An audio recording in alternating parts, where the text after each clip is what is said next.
Hello and welcome to Baiju's Exam Prep IAS. Let's begin today's session of comprehensive news analysis with the first article from the Hindu newspaper that talks about the need for afforestation in India if we want to achieve the net zero target.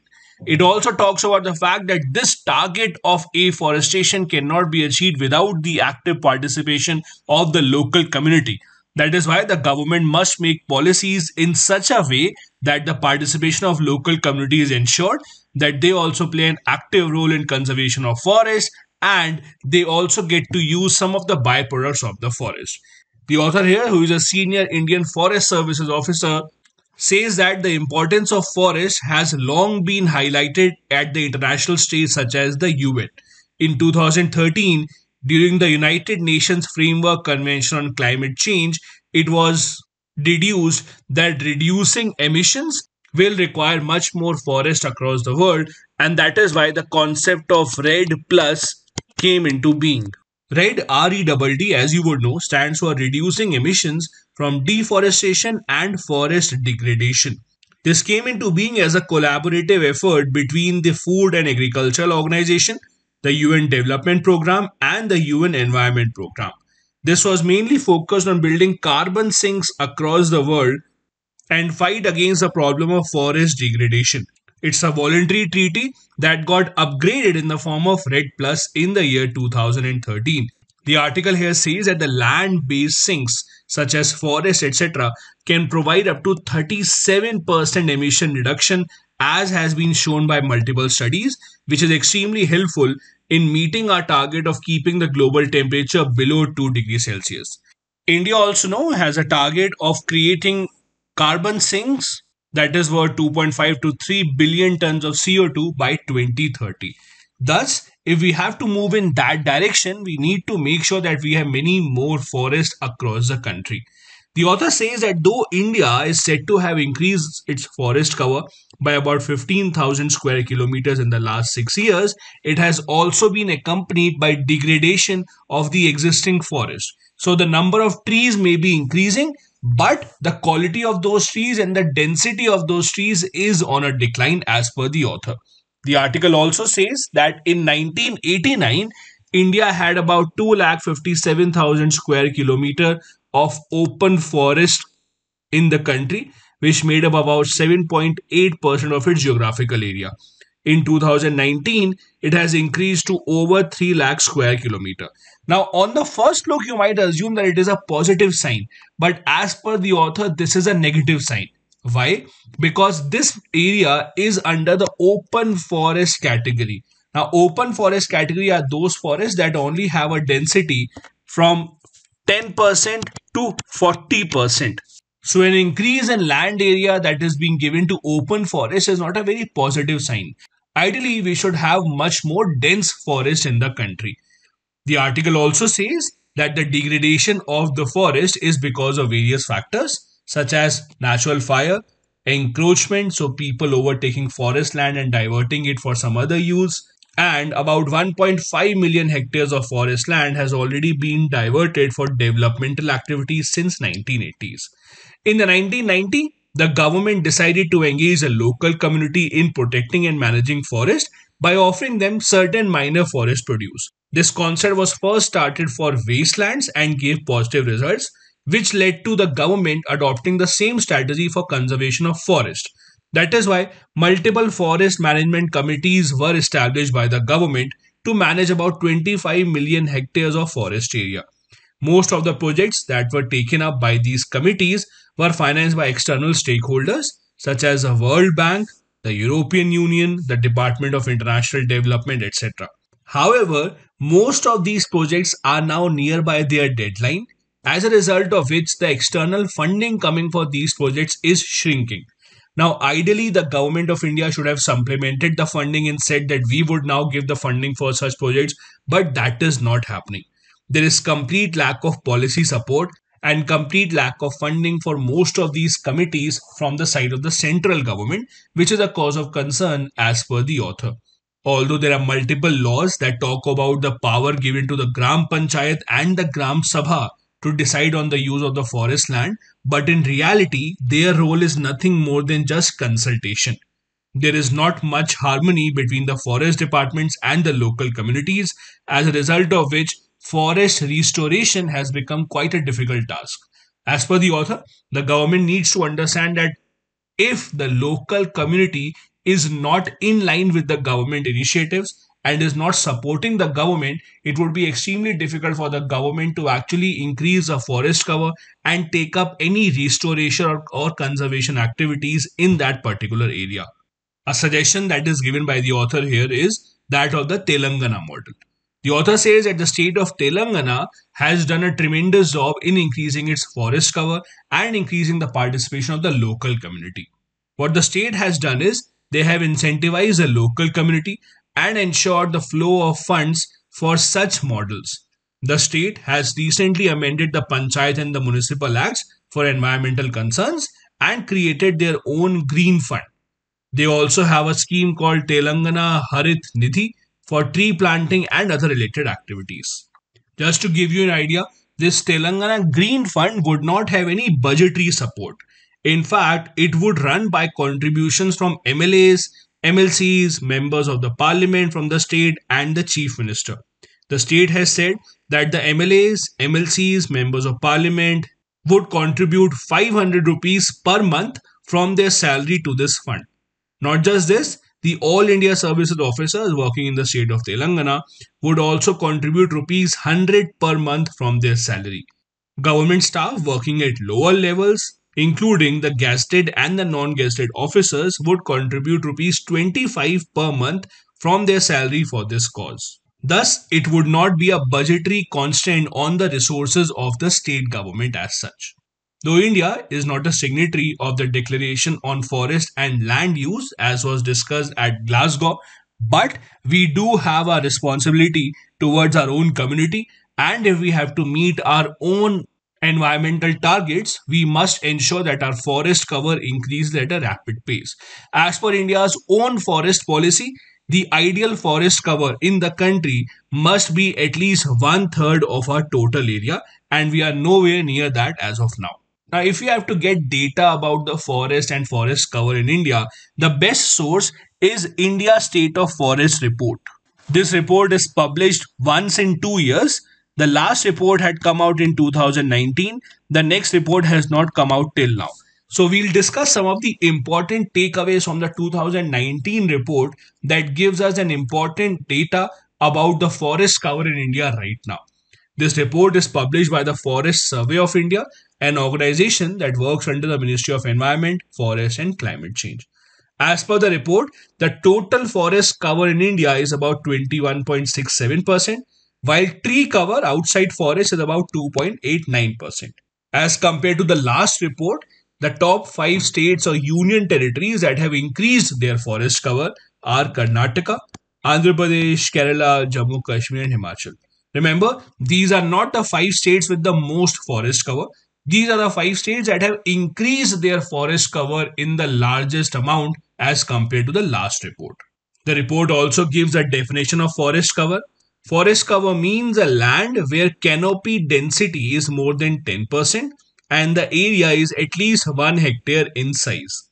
Canopy density, on the other hand, is defined as proportion of area which is covered by the crown of tree. So the upper portion of the tree, apologies for being so bad at drawing. So the upper portion of the tree, this part would be called the crown. It looks more like a mushroom, by the way. The National Forest Policy of India in 1988, as I said, says that the ideal target for the forest cover in the country has to be 33% of the geographical area. There are different types of forest. The ideal ones are very dense forest, which have a canopy density of 70% or more, moderately dense, that have a density of at least 40%, and then open forest, which have a density from 10 to 40%. Ideally, most of the forest should be between dense and moderately dense categories. Also, the states that have the largest forest cover are Madhya Pradesh, Arunachal Pradesh, Chhattisgarh, Odisha, and Maharashtra. As and when the new report comes out for 2021, we will have some new data and you can read that up as well. The next article that we have talks about the ongoing situation in the Central Asian nation of Kazakhstan and how is it that the government is trying to fight against it. Now, in very simple terms, Kazakhstan is the largest nation in the Central Asian region. It is also the most rich and most prosperous nation in that particular region. As you know, most of the Central Asian countries were a part of the Soviet Union, and in 1991, with the disintegration of the Soviet Union, these countries became independent republic, including Kazakhstan. Now, Kazakhstan, since it became an independent republic in 1991, till 2019 was ruled by one single leader called Nur Sultan Nazarbayev. In 2019, he surrendered power but was given the title of the father of the nation. So, although he is not the official president right now, he is still considered as the biggest leader in the country. Most of the protests in the country started because of the rising price of fuel, but the reality is that this protest is mainly against Nur Sultan Nazarbayev because him and his entire family is seen as extremely corrupt, which has led to a lot of economic issues in the country over the past few decades. He has been ruling over the country as a dictator with good support from Russia. In fact, the Kazakhstan government does have elections, but usually when he used to stand in elections, he used to get 98% votes. So either he was extremely popular or either there was something wrong in the elections. Kazakhstan has a lot of oil reserves, because of which the per capita income of Kazakhstan is still pretty good, almost at par with China at $10,000, which is about 5 times as that of India. However, the problem is that in Kazakhstan also there is great economic inequality, with only some people having a lot of money and power in their hands, and most of the population forced to live a poor life. All those factors have led to these protests now starting in the country of Kazakhstan. The government that is not used to such protests does not know how to handle it and are resorting to state violence, with the president of Kazakhstan recently giving an order to shoot to kill. The current president of the country is Kasaim Jomart Tokayev, who considers Mr. Nazarbayev as his leader. Although the government has reversed the fuel hike decision and requested Russia to send its soldiers, as Russia has done, the protests do not seem to be dying out in the country of Kazakhstan. There has been labor and ethnic unrest in the recent years also, and the economic decline due to pandemic just made the matters worse. Most of the protesters are right now targeting Nur Sultan Nazarbayev, whose statues across the country are being broken down, and the protesters are chanting the slogan "Old Man Out," specifically targeting Mr. Nur Sultan. Now, what is happening in Kazakhstan presents an extremely interesting scenario of what is happening between Russia and the West. Ever since the Soviet Union broke out, Russia has been trying to ensure that it still has major influence over those nations in Central Asia. This includes the nation of Belarus, which is considered to be the last dictatorship of Europe. It also includes Kazakhstan. So, leaders in these nations are not really popular amongst their people, but still hold on to power because they have a lot of support from Russia, and Russia ensures that the people of their country don't protest against these leaders. Now, right now, as you would know, Russia is focused on its border with Ukraine, where another situation is developing, as we had discussed earlier.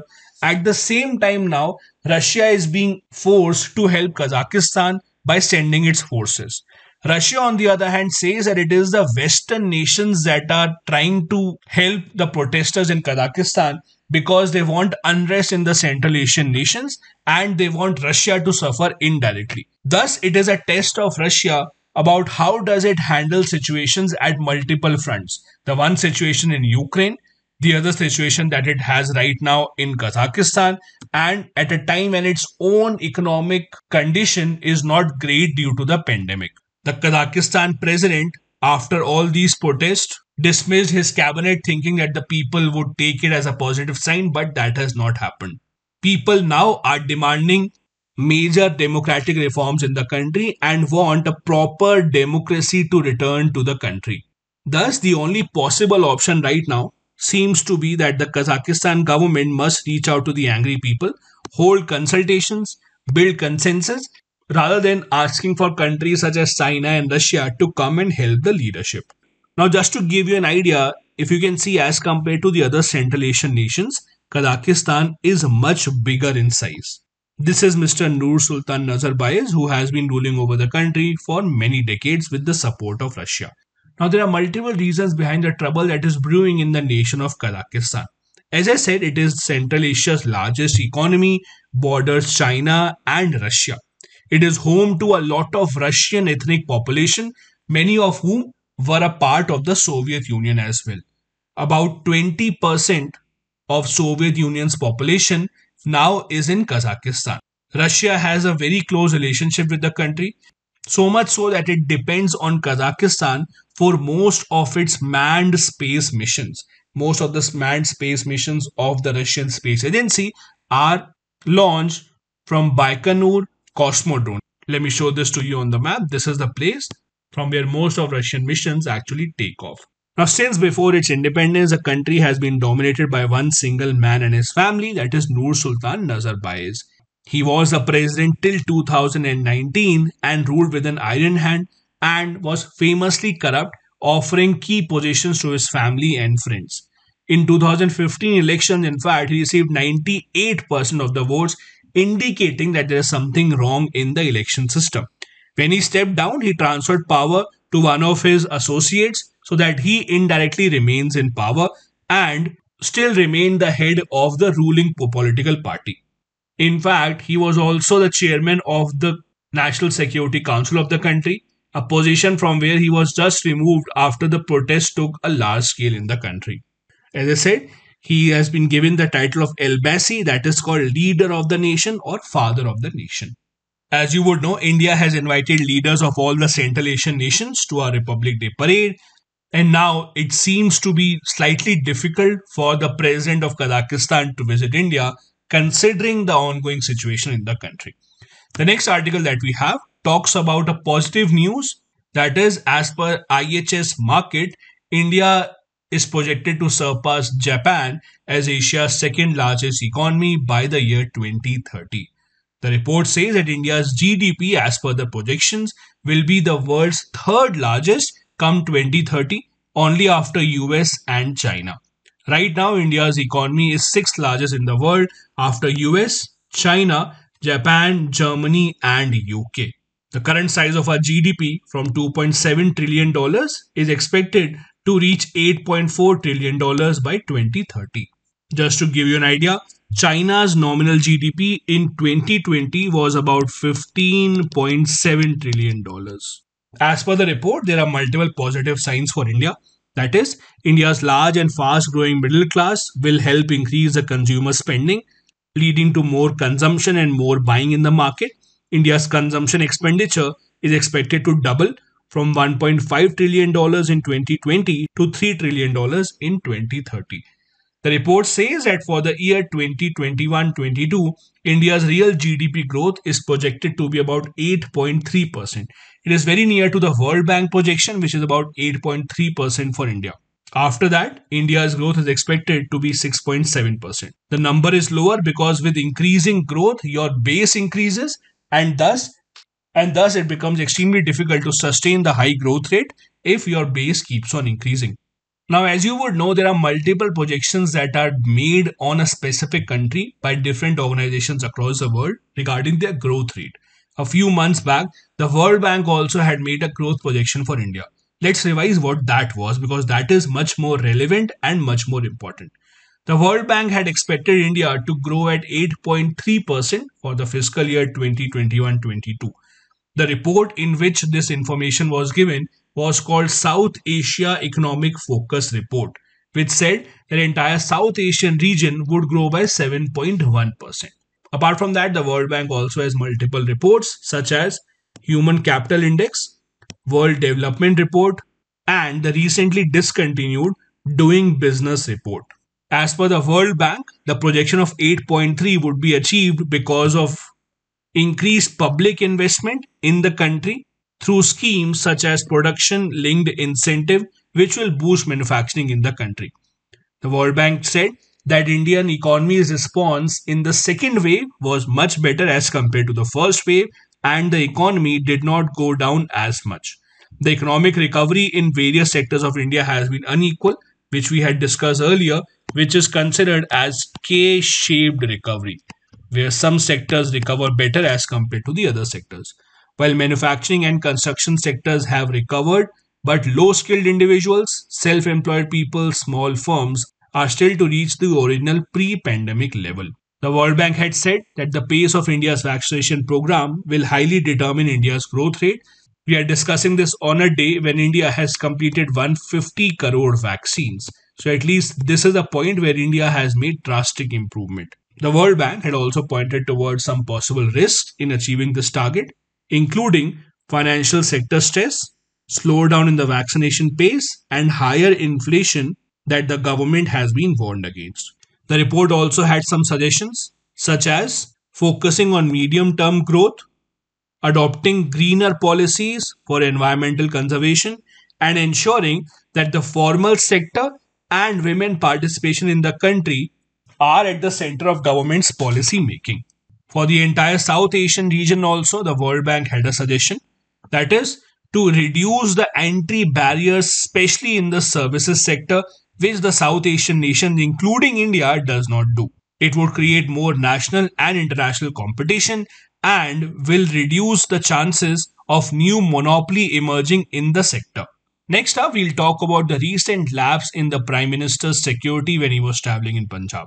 As you would know, the Prime Minister was visiting Punjab to address an election rally, during which there was a serious security lapse.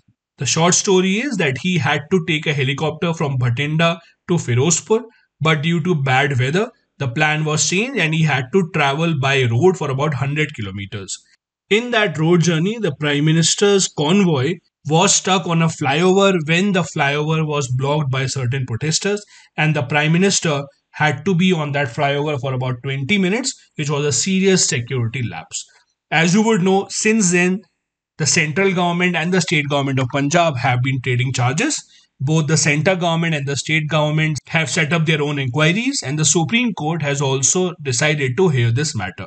Now, India, unfortunately, has had a scary history with people at highest positions facing security challenges. We have had a sitting Prime Minister Indira Gandhi, a former Prime Minister Rajiv Gandhi, and Mahatma Gandhi himself, who were assassinated. Learning from these, in 1980s, the Special Protection Group, that is the SPG, was set up, which has a budget of about 600 crores and has about 3,000 people with one single job, that is to protect the Prime Minister, his immediate family who live with him, and former Prime Ministers. Now, the article says that irrespective of the nature of the security threat, it needs to be looked into extremely carefully, because even the smallest of hiccups in this can prove extremely costly for the entire nation. That is why we need to fix accountability and ensure that the safety protocols are made much tougher so that this particular situation does not repeat itself. The questions that need to be answered are: who decided that it would be safe for the Prime Minister to travel 100 km by road? Although it was a contingency plan and it had been decided earlier, but why were there not enough security arrangements in place on that particular road journey? Why were the protesters allowed to be on that flyover, and other questions? Let's also look at how does the SPG work and what is their history. As per the recent report, the central government is planning to take action against the officials who are responsible as per the provisions of the SPG Act. The SPG Act says that the protocols will be set by the SPG for PM's movement. Section 14 of the Act makes the state government responsible for providing all the assistance to the SPG during the Prime Minister's movement. It was in March 1985 that this unit was set up under the Cabinet Secretariat and was earlier called the Special Protection Unit. It was then renamed to SPG Special Protection Group in April 1985. The SPG comprises of personnel from CRPF, Border Security Force, and other central and state forces who are admitted to the SPG on deputation. In 2019, the law about SPG was changed and there was a lot of discussion regarding that. The changes were that protection will now be offered only to Prime Minister, former Prime Ministers, and their immediate family members who reside with him at his official residence. The earlier law was that the family of the Prime Minister will be given SPG protection irrespective of wherever they live. But now, The chain law is that only if they live with the Prime Minister in his or her official residence, only then they would be covered under the SPG. Also, earlier, other people apart from the Prime Minister, that is, people of the highest, that is, people holding highest positions and have a threat to their life, would also be covered under SPG, but that has also been taken out now. About the former Prime Ministers, the security will now only be given for 5 years after they leave their post. It will include former Prime Ministers and their family members, but again, the immediate family members need to be residing with the former Prime Minister at the officially allotted residence if they have to be covered under the SPG protection. This was mainly done for two reasons. Number one, to reduce the financial burden, and second, it was seen that the SPG protection was becoming more of a symbol rather than a necessity for certain people, and that is why it was taken out. The next big news covered in the Hindu newspaper today is the Supreme Court allowing the government to go ahead with the NEET counselling as per the present OBC and economically weaker section quota. The Supreme Court, since October 2021, had asked the government to stop the NEET counselling and had asked the government about its logic for having 8 lakh annual income as a limit for the EWS criteria. The Supreme Court has said that we will decide on this matter in March, but for now we don't want to delay this ongoing PG admissions, and thus the government can go ahead with their OBC and EWS reservation at least for this year. But for the next years, we will decide on this question in March when we hear the matter again. The Supreme Court also said that when we hear the matter in March, it would only apply to the future admissions and not retrospectively. Now, I am sure many of you would already be following this news about the NEET counselling that had led to a lot of protests from junior doctors across the country, and a lot of big hospitals in India were not being able to function properly because of this ongoing strike. Let's see what exactly is the issue, because it involves a lot of small details for you to understand and see why exactly is there a problem between the doctors, the government, and why is it that the Supreme Court now is involved in this matter. So let's go step by step and understand the issue. The junior doctors in the country have been protesting for multiple weeks, saying that the counselling should go ahead, especially under the All India quota. We will discuss what the All India quota is. The NEET exam, that is the National Eligibility Cum Entrance Test for undergraduate and postgraduate admissions in medical colleges, was held in September 2021. The result was declared in the same month, and the counselling was supposed to happen in the month of October, starting from 25th of October. But the Supreme Court asked the government to stop the process and decided to hear the government's decision to include 27% reservation for OBC and 10% reservation for EWS in the All India quota. Now, what exactly is the All India quota? Understand this. There are two types of medical colleges. One that are run by the central government, such as AIIMS. Then the other medical colleges are the one that are set up and run by the state governments. The All India quota says that every state government has to surrender 15% of the seats in undergraduate courses from their medical colleges and 50% seats in their PG courses, that is postgraduate courses. These seats will be filled by the central government under the All India quota category. The remaining seats can be filled by the state governments as per their rules. Now, till last year, when the government had to fill these seats for the All India quota category, there was no OBC reservation and there was no EWS reservation. The only reservation in the All India quota category was the SC/ST quota. On the other hand, when the state governments used to fill their seats, so the state government used to fill 85% seats in the undergraduate courses, they used to have their own OBC quota. 85% seats of undergraduate and 50% seats of PG filled by the states had their own OBC quota without any problem. Why? Because there are different OBC lists for different states. For example, when the state of Tamil Nadu would admit students to its medical colleges, they would have their own OBC quota and they would give admission to people who are considered OBC under the state of Tamil Nadu. Simple. The problem started in July. On 29th July 2021, the central government announced that from this year onwards, even in the All India quota category, we will now have 27% OBC reservation and 10% EWS reservation. This is when the problem started. The logic was that the state governments give admission in the OBC criteria as per their own OBC list. The central government said that we also have our own OBC list on the All India basis criteria, and we will give 27% reservation to them in the All India quota. This is where the problem started, and that is why the doctors are asking what was the need to introduce 27% reservation for OBC and 10% reservation for EWS in the All India quota category. Also, if you are including this, what is the logic for rupees 8 lakh as being the limit? Is there any scientific evidence about the 8 lakh limit, or is it a random number that the government has decided? These questions were also asked in the Supreme Court. So in September, multiple challenges were made in the Supreme Court asking the logic behind rupees 8 lakh as the annual income, both for EWS category and for deciding the creamy layer amongst the OBC. As you know, even if you belong to the OBC category, but you earn more than 8 lakh rupees per annum, you will be called a creamy layer and you will not be given reservation benefits. As I said, medical PG admissions have been going on just fine for the last 13 years without any need for OBC reservation or EWS reservation in the All India quota criteria. So there was no need for the government to change this. Although many state governments have been against this, Tamil Nadu especially, ever since the examination of NEET has been introduced, Tamil Nadu has been against this extremely vocally.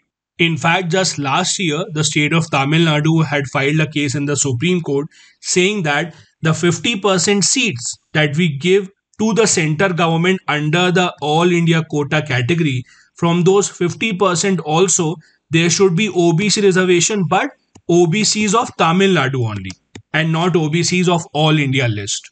The Supreme Court had rejected this criteria. The reason why this is happening is the number of people in the OBC list are very different in different states. For example, in Tamil Nadu, 3/4 of population of Tamil Nadu is considered to be a part of the OBC list, and thus for Tamil Nadu, they don't have enough seats to be given to the OBCs, and that is why Tamil Nadu government has been saying that the number of seats that we are giving to the center government, on those seats also, the OBC list of Tamil Nadu only should be kept in mind.